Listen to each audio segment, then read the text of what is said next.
Okay, now to find out the rate of change of sin theta, we have to find out sin of theta plus delta theta minus sin theta, that is the change in sin theta, and rate of change will be at what rate it is changing. So, what is changing? Theta is changing. So,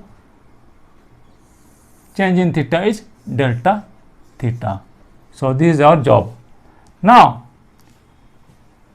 when you rotated this hypotenuse or AC by a small angle delta theta, it reached finally at C1 from the initial point C, thereby making a small rise in the height or the perpendicular.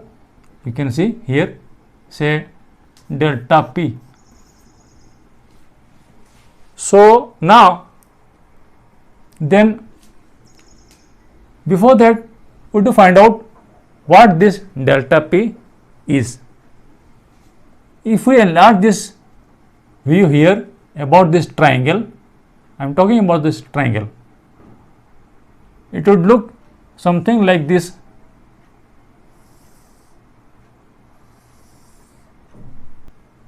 This is the point here. This is the AC, say C and C1, and this was coming out at the initial angle. Say if this is theta, initial angle, this is also theta. Now, when a radius rotates to make a circle, small paths it goes on making, you can consider to be at right angles. So, now we can consider that AC is rotating and the path has been made at right angles. So, this is at right angles, this is 90 degrees. That means theta plus theta 1 are making 90 degree, and in this triangle theta 1 plus this angle also make 90 degrees. The measure of this angle has to be this theta, and this is the change in the perpendicular here. And when the angle is small, length of this curve and the length joining their end points can be taken to be of same length. So, the length made will be radius into d theta. And what is the radius? AC is the radius. AC into delta theta. dP will be hypotenuse into the cos theta. AC delta theta cos theta. And now, what is sin of theta plus delta theta? In this case, the greater height or the greater perpendicular has to be taken, that is B1 C1 by AC, because the same AC is rotating and AC and AC1 are equal. So, for greater angle, that is B1 C1 by AC, and this sin theta is BC by AC, and this whole thing has to be divided by this delta theta. That comes out to be, what is this B1 C1? B1 C1 is actually BC plus this small rise in the perpendicular. So, to add this AC delta theta cos theta by AC and minus the BC by AC, whole thing divided by delta theta. BC plus AC delta theta cos theta minus BC by AC and again divided by delta theta. So, let me write delta theta here. This BC get cancelled, and here also AC get cancelled, and d theta delta theta and delta theta get cancelled, and we are left with cos theta. So that is how we got this answer. So this is proved. So let's go for rate of change of cos theta with d theta.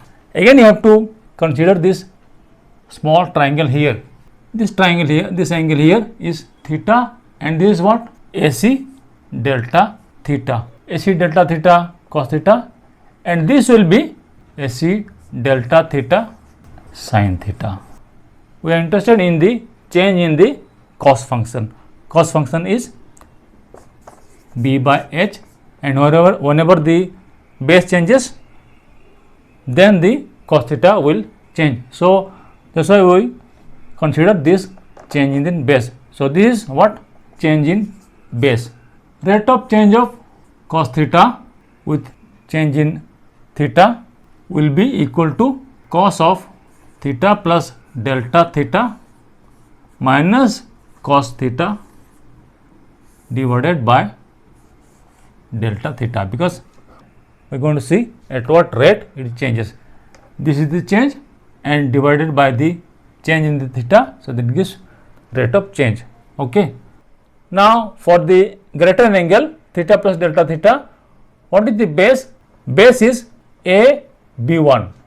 So a b1 by ac1 can be same as ac1 can be written as ac, and minus cos theta.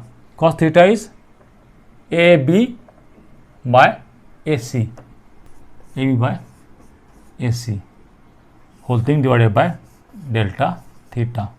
AB1 is the reduction in AB by this small reduction, the change in base here. This amount is the change in base. So AB1 can be written as AB minus the small change. Small change is AC delta theta sin theta upon AC1 minus the initial cos function, that is AB by AC, whole thing divided by delta theta.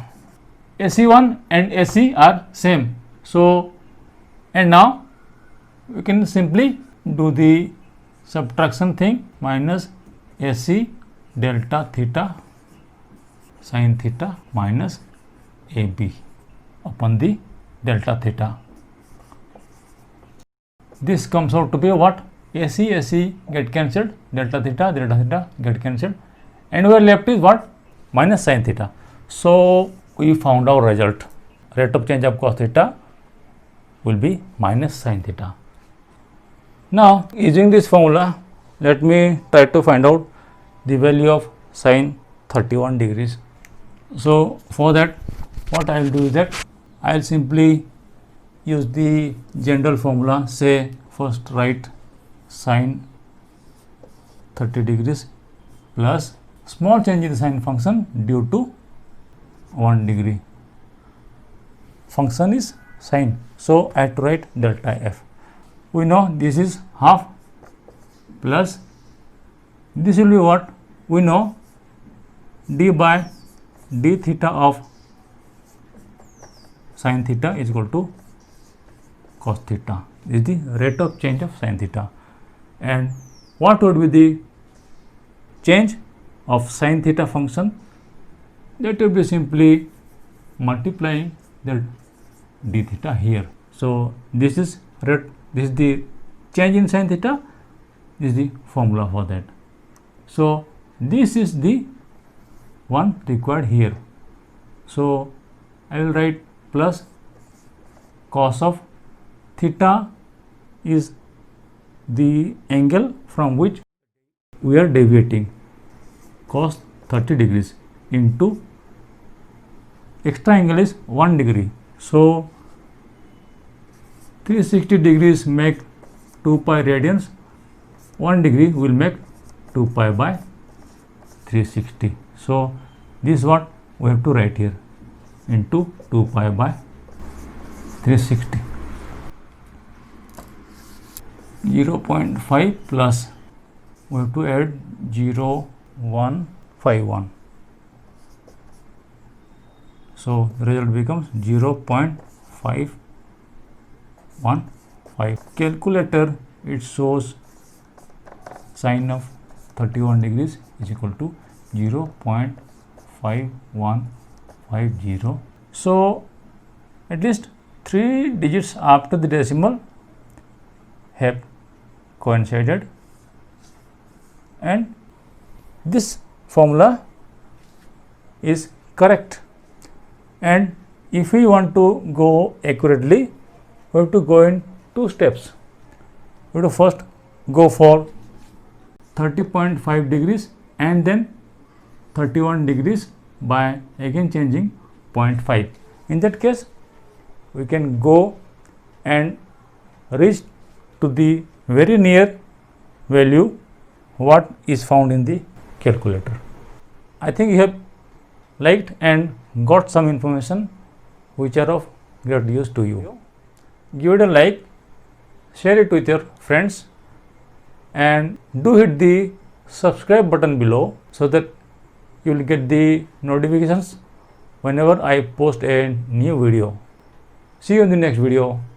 Till then, have a nice day. Bye bye.